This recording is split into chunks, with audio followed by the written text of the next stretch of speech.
Hey, what's up, everybody? Toney here, and today we're going to be working on dynamic poses. So in this tutorial, I'm not actually going to be showing you how to do anatomy because those are things that you can be looking up on Pinterest and practicing on your own. I will do a tutorial on puppets, but for right now, I kind of want to talk about energy when it comes to dynamic poses. So, you'll see a lot of YouTube artists, and they'll kind of, they talk about the puppet and, you know, doing gestures and moving hands, and you need to be practicing gestures as well. But when you're trying to get a really epic action scene or an action pose, you really want to focus on the energy, and energy is very important. So I'm going to kind of show you a technique I use that's more of an energy line, and then I'm going to show you how I kind of do my little puppets to demonstrate that energy. So I'm going to use, I'm going to make my energy line actually red. And let me get another layer here. And then on top of that, I'm actually going to start doing the figure or the character. So you see how I'll have this line at a diagonal because I want the energy to be moving over a little bit. In my mind, I want to have a character kind of throwing a punch and jumping, throwing a punch. So I don't need it to be too extreme, but I do want the tilt. And I normally start off with the head.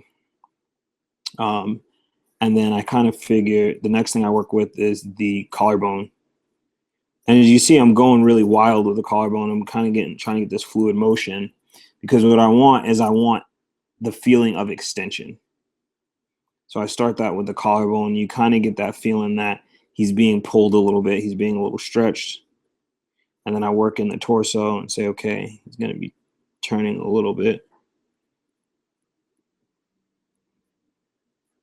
And you see, I'm moving very loosely, so it doesn't seem anatomical right now. But what I'm doing is I'm trying to,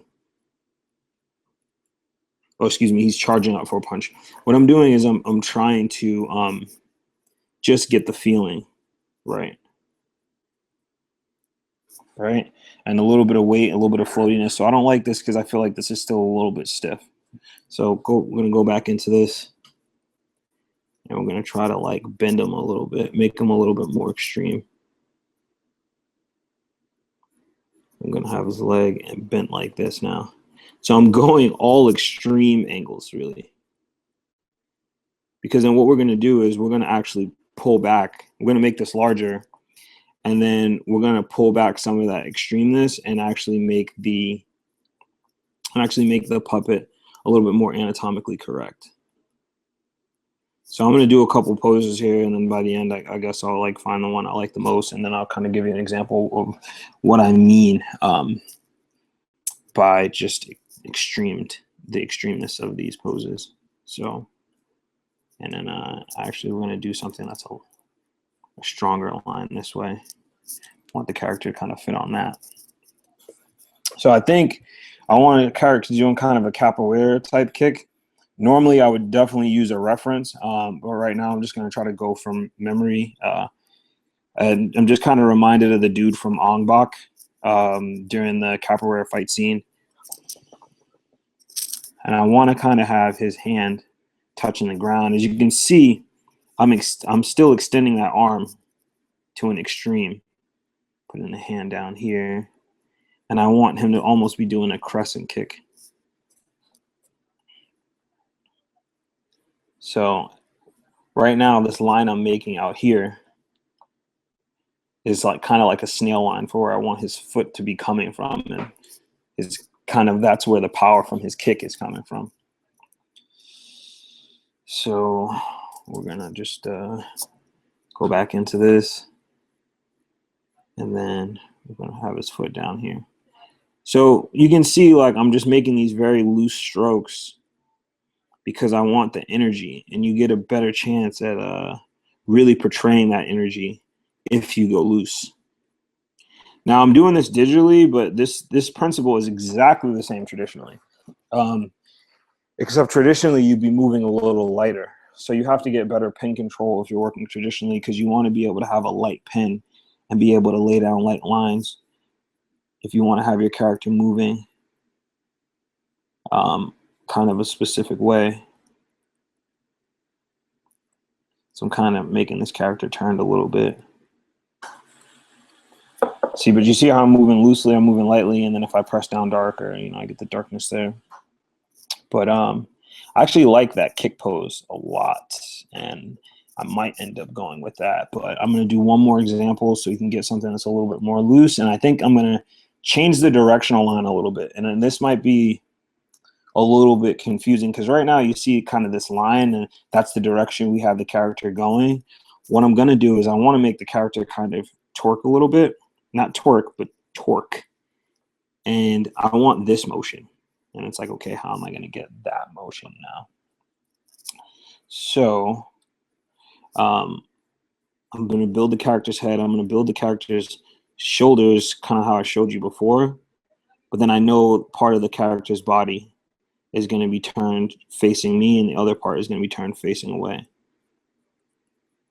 So this is a technique that I, basically use. This has kind of helped me get my energy correct, or like for now it's really helping me get more energy into my art, and I think it's been helping me, so I just kind of wanted to share that with you guys.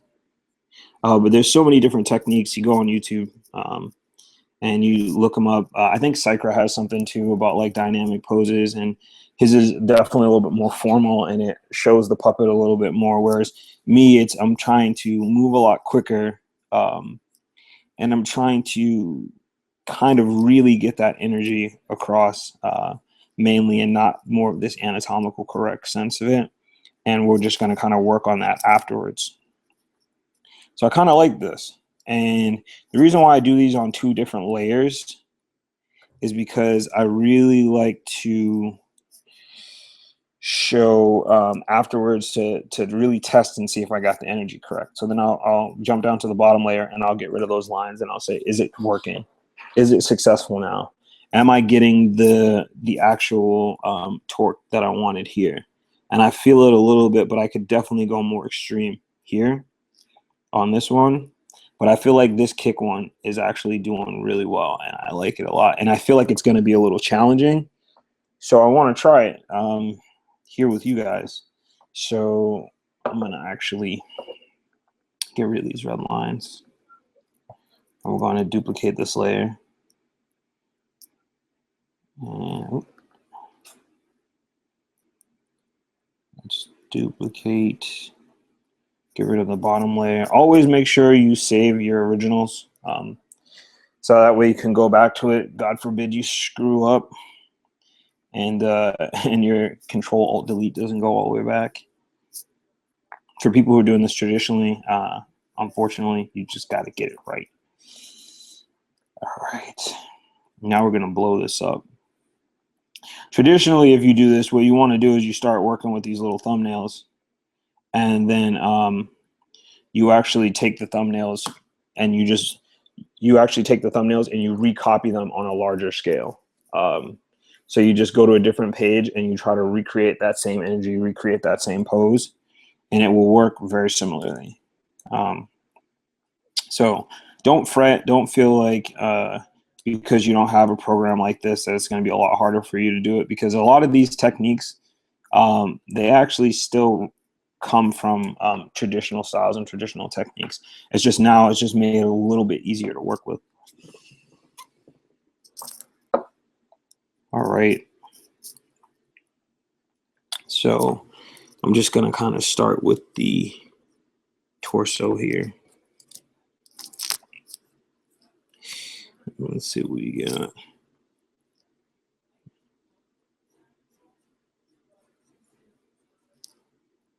Okay. And as you can see, I'm kind of using a little bit of that bean method from one of my previous videos a couple months ago. And we're just going to do here. And I'm building in the puppet first, because this really will help me understand the gesture a lot better. And I'm not really being crazy correct with this. I'm just getting all of the spears and the cones where they need to be.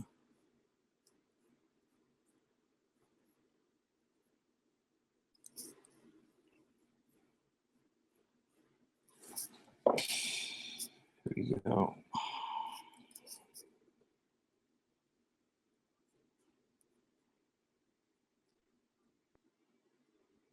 I'm actually going to keep this idea of the snail lines here. All right. So right now, because I have the body turning a little bit, I kind of, let's just show a little bit more of the torso here. I'm in a little bit of predicament with this arm. I want to figure out what I want to do with this arm. And I'm actually going to send it back into space a little bit. Because I'm not using an actual reference here, this is all from the top of my head. So it's going to be really difficult really trying to work this in and get a, to make it look really realistic, make it look really in this world. Whew, man, oh man, I definitely picked a challenging pose for myself. For the greats, it would be nothing, you know, but it just shows that I need more practice, and I need to build up a stronger dictionary, art dictionary of poses and gestures and stuff. And that way I can get a better understanding of doing gestures from my brain. All right, now is the head going to be leaning back or forward? I think it's going to be back.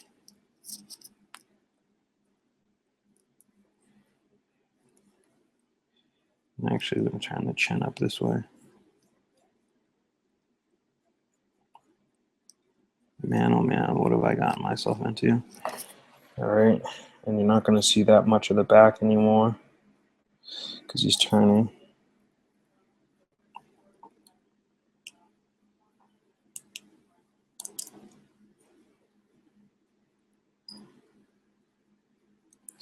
I'm just throwing in a little bit of anatomy, just kind of to give me a reference of what's going on. So now that I kind of have the puppet in here and I like this, I'm looking at it and I'm saying, okay, now what can be in perspective? How can I push this a little bit more and make it feel a little cooler or a little bit more dynamic? And I'm actually going to take this bent leg and I'm going to have it come toward us a little bit. So do a little bit of foreshortening. And right now I'm using a coil method where I'm just kind of making a coil. It's giving me a better idea of how to perceive this foot. I think Psychra has a video on the coil method. It's really old. It's like a couple years old, but honestly, like it's a classic. Stands the test of time. So, and as you can see very easily, it's giving you a better perspective on the leg actually facing us. And it's made this kick seem a little bit more extreme, like its legs a little bit turned in to some degree. He almost could be flipping forward as well as back. So we'll see where that kind of takes us. Do I like that? Do I like that turning to us that much? Yeah, we're gonna run with it. We're gonna run with it, and then I'm gonna straighten out this arm a little bit. So now, once I kind of have this puppet together, I want to figure out my character's clothing scheme, and I want to see how I can have the clothes actually help me tell the story of this kick. So I know it's coming, the kick is actually coming from the left and going to the right. And, you know, what happens is if you're moving fast enough in this direction, you're going to leave other objects in the opposite direction. So that's how I'm going to think about the clothes in that sense, where his clothes are going to be a little bit more to the left than they are right, especially if they're a little bit baggy, because he's moving in the clothes and the clothes are kind of sitting still a little bit. Not sitting still, but they're not moving as fast as him. So let's see.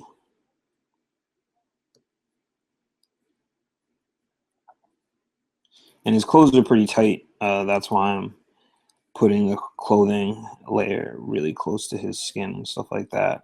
Normally, you want to put a little bit of distance depending on how baggy the clothes are, how much fabric you're going to be using. Yeah. So let's see. Now,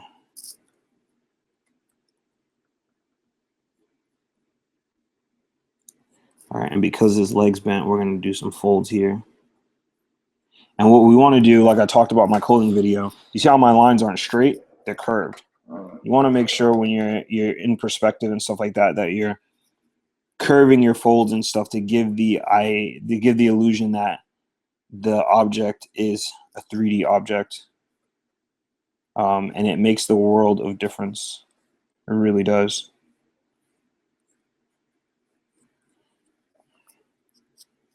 And normally, if someone flips upside down, you can try it yourself, try to do a handstand, your shirt will come up a little bit. So because I don't have a reference, I don't know how the shirt is actually going to be falling exactly. So I'm just kind of going off instinct a little bit. Here we go. And I guess I like the way it's coming out so far. Let's see. We're going to give him a long sleeve shirt too. So because his arm's straight, like fully extended, his sleeve is probably not going to have any real wrinkles in it. And I'm adding this line here that's kind of showing that he's turning a little bit, but there are no wrinkles really in this part of his shirt. Now this part of his arm here, because his arm is moving forward a little bit, we're going to make the clothes hang off of him a little bit on the left side. And then because it's going to bunch up on the right side, we're just going to add some folds from that.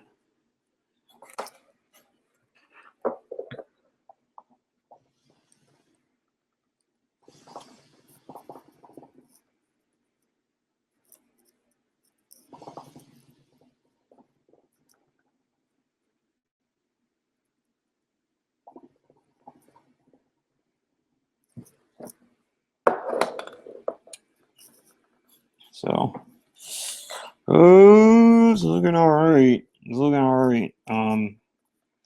Obviously not my best work, but I can live with it. I like it a little bit. I can do something a little bit more dynamic with this pant leg. We're just gonna muck that up a little bit. We're just gonna give him some basic shoes. Let's see what we got here.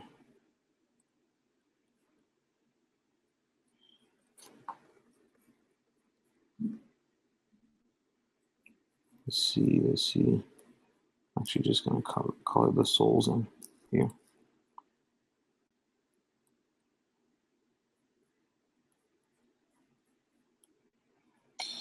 All right, I'm not mad at that. I can live with it. I can live with it for sure. All right.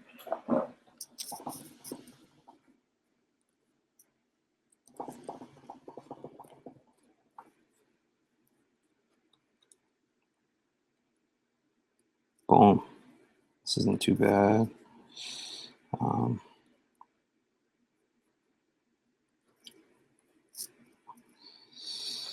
All right. Oh, sorry guys for being gone for so long. My computer's really screwed up. I've been trying to make videos, made a video yesterday, 35 minutes, and there was no audio. The worst.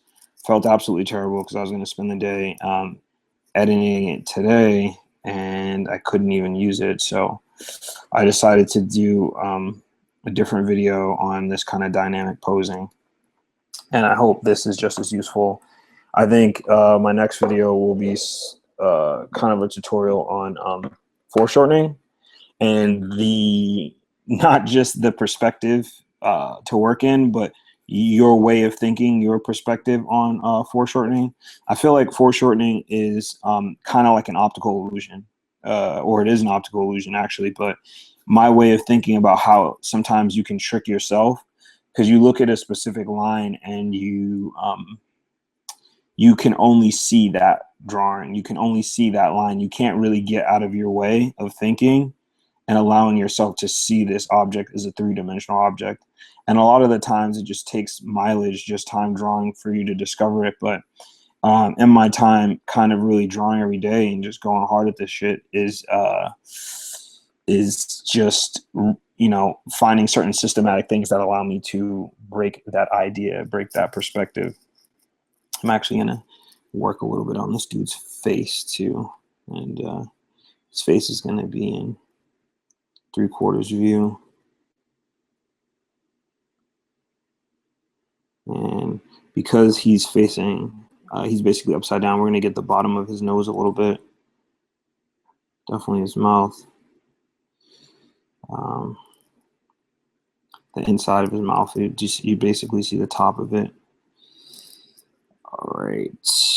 That is a terrible fucking jaw. All right. This is probably better. I'm hoping this is better. All right. And let's see. Doing this quick face here. Man, sometimes I see myself drawing and I'm like, I really wish I was a better artist. I know I'm getting there to that point, but I'm on my journey, but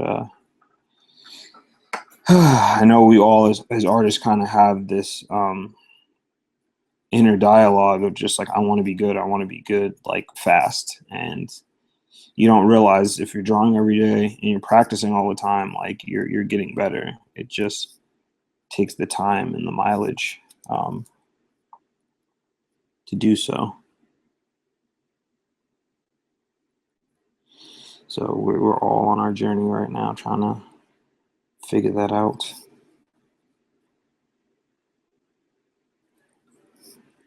And I'm gonna do a little bit of that. I think that's the current. Is that the coronal mastoid? I don't know. Just where this neck muscle meets the collarbone. And I think that will give the idea that he's kind of straining a little bit. Kind of like that. It's coming out not too crappy. And then I am going to basically erase all of this lightly.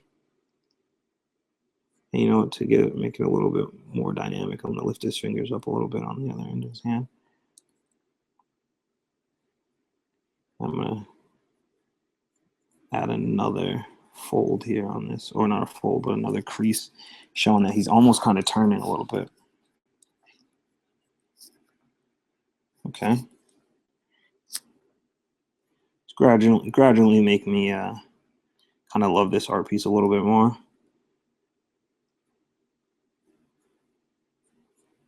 Okay. If you saw my tutorial on hands, you could see that's where I'm kind of building this hand off of this one square here at an angle, and then adding the fingers onto that and just making sure the middle finger is the tallest finger. Just kind of working from there. And because I like the way I highlighted that in, I'm going to actually make this a glove too.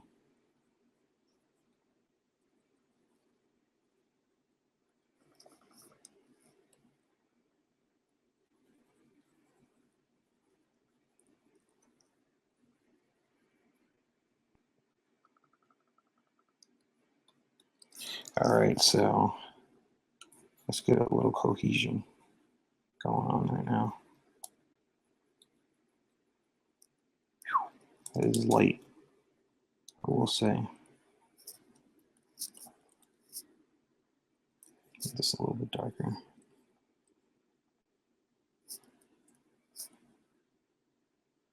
Redo lightness.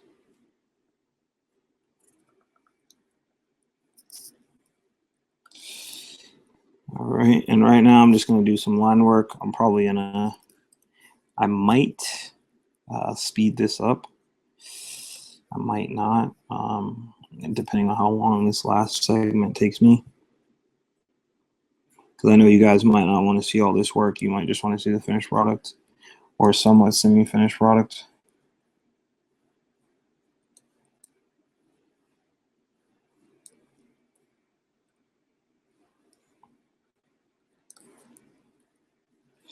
Yeah, so if you guys are enjoying the videos and stuff like that, let me know. You know, write a comment, ask me to create certain videos and stuff like that. I want to see if I can actually get to it, or to be honest, if I have the skill to do it. I don't want to kind of make anything that for you guys that I haven't practiced already, or not practiced already, but I haven't been doing in my own daily life and practicing and stuff like that. Like, for example, I don't really practice drawing feet like that. You can probably tell from my artwork because my feet are not really that good. They're it's amateur at best, or I'm already an amateur artist. It's really novice at best. So, you know, I can't really do a foot tutorial for you guys right now because that's not really where my focus is at, and not really what I'm focusing on as of right now.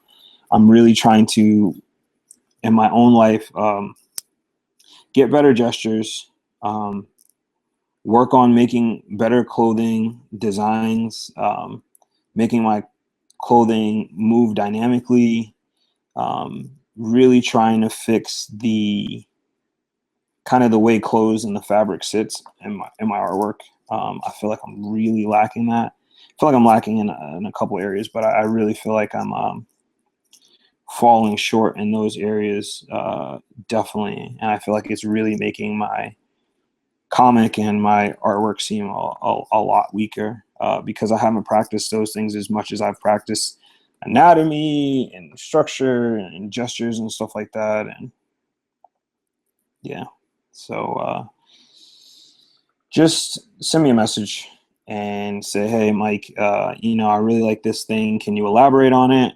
And I can make smaller, shorter videos too that are just like a minute or two, giving you a better explanation on, you know, maybe an art piece or something that I've done earlier, and saying, okay, hey, this is how I came up with this. This is where the idea from this came from, or how did I make the foot this way, or how did I, not foot because I just said I wasn't doing that, but how did I, you know, make this character do this type of punch? What was I thinking about? Did I use the bean method? Did I kind of ghost it out?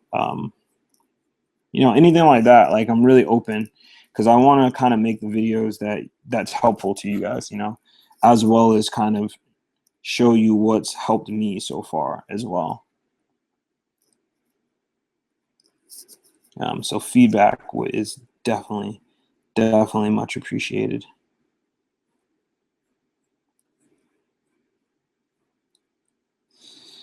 All right.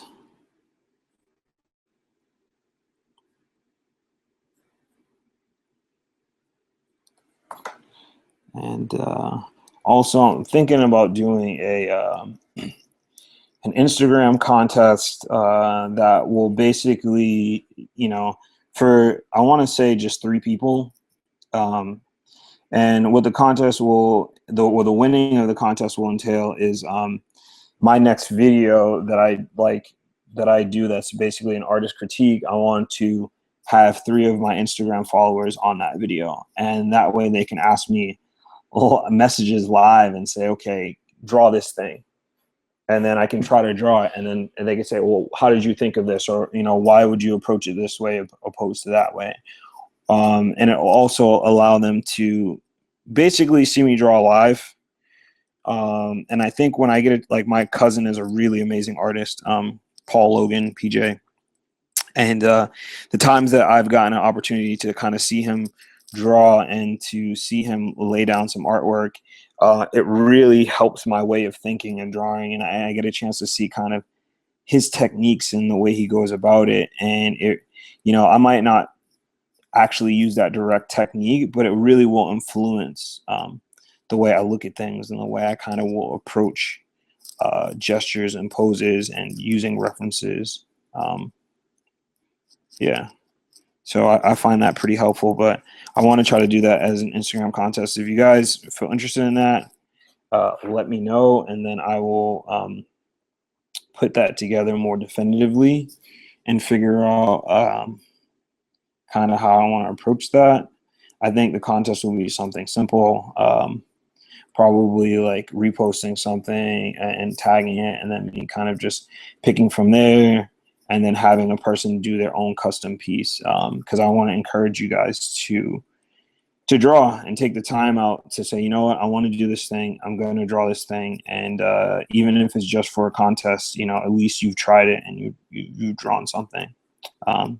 I might do something that's like, you know, watch this video and do an exercise and tag me in it, and that way I'm getting you guys to actually put a little bit of the work in that it takes to really improve your skills, drawing every day and working hard at something that you're passionate about.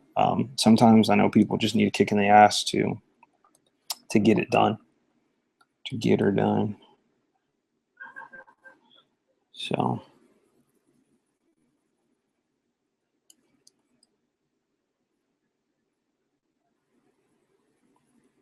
all right, this is taking pretty long. I might end up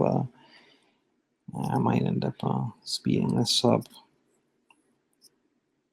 or maybe I'm just being too delicate with these lines. I'm gonna move a little bit quicker, even if the artwork doesn't come out crazy amazing. As long as you guys get the idea, that's really the point. Actually, we're not going to define that too crazy. There we go. So these folds are coming from my mind, but at the same time, like I've practiced this a couple times. Like I've practiced just, you know, throwing a sheet in the air and then kind of just watching it, and also going on to Pinterest and just watching or seeing people do dynamic gestures and postures and stuff like that, and seeing how the clothes are moving. So I'm actually committing that to memory and then reusing it wherever I need it. And when I start making my own dynamic gestures and such. All right, here we go.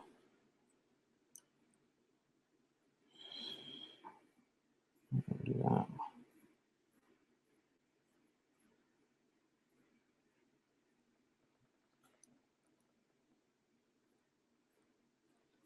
These are just some really cheapo shoes.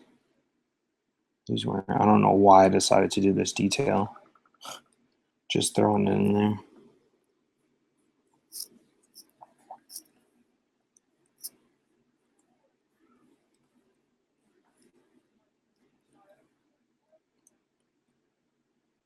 So we got, and lastly, we're going to just do this foreshortened arm here. And an issue that I did before is I made this too straight. So what I want to do is I want to round that a little bit, and just by rounding that, I've given it I've given it more of a depth. I've made it more 3D and sit more in a three-dimensional space. So it's very important to keep that in mind, and especially when I'm drawing digitally, I tend to forget that a lot. For some reason, when I draw traditionally, it comes to me a lot smoother, and I'm still trying to figure out my skills traditionally. I mean, digitally, you know, getting used to using a Cintiq and the smooth plane and everything else like that.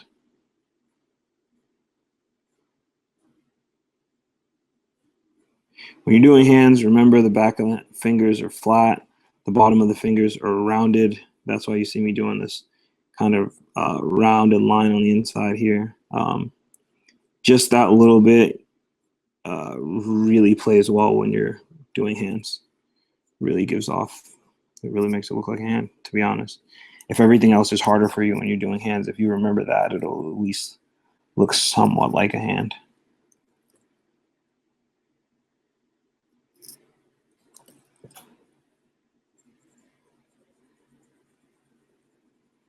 And we're just going to fill this in.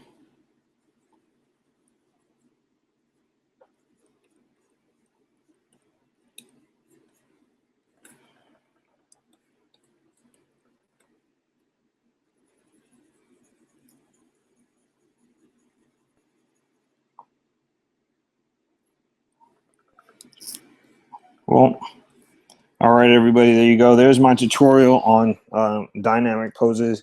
I hope it helped you. I hope it wasn't too long. If you liked the video, please like, share, and subscribe. And if you have any comments, leave them below. Thanks for watching.